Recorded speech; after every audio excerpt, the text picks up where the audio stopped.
Hi! Hey. Today we're going to be doing something very interesting.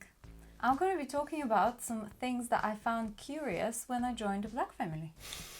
I really find interesting how it takes a very, very long time to do someone's hair. So it's usually ladies.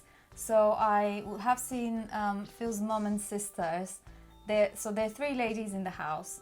And they can do each other's hair for literally 2 days, 2 straight days. It's not that long, Going in, yeah, I'm going in and out of the living room. And at some point of time, somebody is braiding. Then 3 hours later, somebody is still braiding the same person. 7 hours later, they've changed, then they've swapped, and they're doing the other person's hair. But it's like I wouldn't have even the patience on earth to do this, and it looks nice.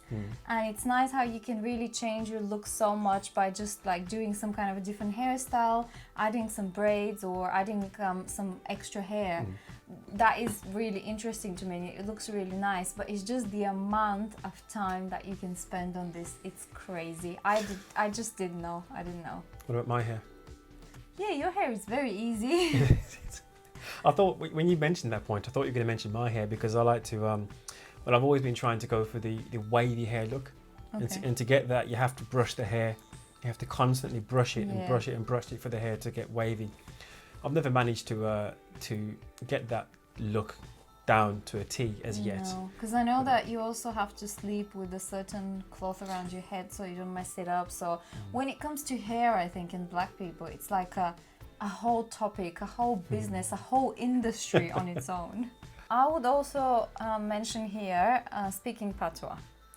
So I have tried in another video to speak it, and apparently I sound absolutely ridiculous and according to lots of your friends completely wrong. Me too. But what's not as wrong as I do. Right. But what's really interesting is when your grand does it, because I love her and I want to understand her, but sometimes, like especially in the beginning when we first got married and we'll go and visit her, I used to constantly ask her to slow down and repeat what she was saying, and I felt really bad because I don't want to say like you're not speaking, you know, and it's not another language. I can't say that to her, but I can't understand her, and she's like having a one-to-one conversation with me. So I think with the time I've started understanding more, and with time she started understanding that I can't understand, so she would speak slower or more clear.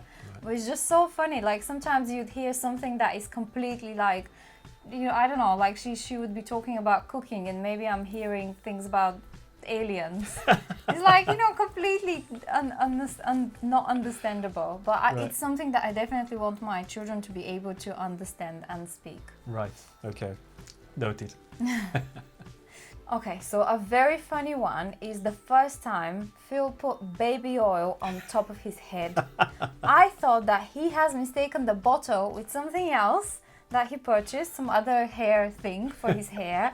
But actually, apparently, because the skin is so dry generally, Black people's skin, it's absolutely normal to put baby oil on top of your head, Okay, which is second. the last thing I'll do on my hair. 1 second, I have to correct you there. Oh. Okay, it's not that Black people's skin is inherently dry. Okay. I think it's that when Black people's skin is dry, it shows up more than when a white person's skin is dry. So when a Black person's skin is dry, it becomes what we call ashy. So if you scratch it, as you can see, there's a bit dry. I think it's when the skin cells, I don't know what it is exactly, the scientific thing is, but yeah, it turns like that. You can see that white line So there. why put... Well, moisturising it will stop that happening. Now with you, because you're white, when you scratch your skin, you won't see that. But I moisturize as well, but I don't put baby oil on my head. Okay, well, baby oil on their head is not, I don't think that's a typical thing for all Black people to do. You can go to a shop and you can get proper hair grease, which you wouldn't put hair oil or grease into your hair anyway, would you? No. But yeah, I think Black people's hair, it generally absorbs a lot more oil, and I think it needs more oil than a white person's hair would. I think with you, if your hair was oily, that would be classed as dirty for you, wouldn't it? Yeah. I mean, and it gets very oily very quickly. Yeah. So it's like if I wanted to be worst case scenario, I don't know, if I'm going for some kind of a dare, that's when I'll put baby oil on my head, but I've never done it. No, well, it's not a typical thing. I don't think it is anyway. Okay. I put baby oil on my hair because, well, not now, but when I'm trying to go for that wavy look, as I was talking about, I'll try different things to make it shine or to make it have a different finish, Right. if you want to call it a finish. So growing up, I used to use baby oil, and that sort of stuck. Or you can mix baby oil with other hair products to make them not so thick or whatever. But yeah, it's not a typical thing. It But was yeah, a surprise anyway. it's a surprise for Jen. Food. I want to say spicy food, but before I say spicy food, I'll say salty food. I love black people's cuisine, Caribbean, African. I really like it. But I feel like one of the main reasons I like it is because it's that salty. Really?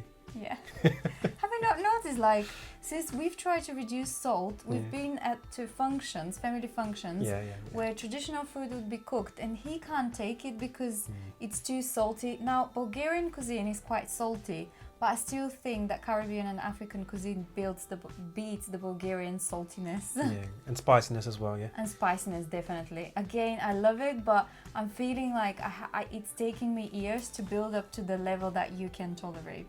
Do you really love it though? Because when I put pepper on, I can just put black pepper into your rice, for example, and you wouldn't like it. No, but the thing is that I don't feel well afterwards. I like it. I like the taste of it. Right. Okay. But it's just that it makes me feel, not well afterwards. So it's not the spice on your tongue, it's the physical feel that it makes. Yeah, definitely. Yeah. Okay. I like the didn't know actual that. spice on my tongue, yeah. Yeah, my mum does cook with a lot of salt. And your sister cooks with a lot of spice. right. And the thing is that she doesn't even realize it. She's like, oh, I tried to tame it for you, Zhenya. And I'm like, did you? It's still very spicy. I still have to find something like a mayo or a yogurt if I can put on top, so my mouth doesn't start exhaling fumes. Right. So this one is a bit of a myth that I've heard, and it's about black people being always late. What do you think about this? Me personally, I like to get places on time. If someone tells me to be there at 5 o'clock, I'm going to be there at maybe 4:45, But I think I know a lot of black people who are late, but I don't necessarily think that it's a trait of being black. Yeah, I agree. My dad, for example, I never forget, growing up, bless him, he used to take us to Alton Towers every year. I'd always remember this. He'd take us to Alton Towers every year. That's really nice. Which I loved. And he would say, we're leaving in the morning at 10 o'clock. So in the morning, my mum and my brother, I'm not too sure if my sisters were born then, but probably not. My mum, my brother and myself will be in the car waiting at 10 o'clock. And he'll be getting into the bath. Oh no, that's really bad.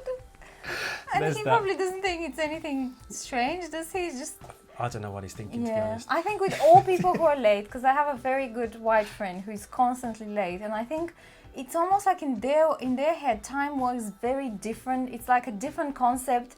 The definition of time is the same, but the way they perceive it is completely different. Yeah. So it can be, I wouldn't yet testify it specifically to black people, even though I do have a lot of black friends who are very often late. But again, I also have a lot of white friends who are late, so Right. yeah. Well, your family, they're in another level when it comes to getting places on time. Yeah, it's like being in the military. It is. I mean, I'm sorry, Milena, but it's a bit annoying sometimes when we're in Bulgaria and you're like, yeah, we're leaving in the morning at 8 o'clock. And then at 6 o'clock, Jen's moaning at me saying, my mum wants to leave the house now. Milena, that needs to stop. If you want to leave at 8 o'clock, we'll leave at 8 o'clock. Thank you. You still love her, right? I still love you. Yeah, so this was my take on things, and there's probably thousands of other things. So if anyone out there can think of other funny differences, leave them in the comments below. Until next time. Ciao.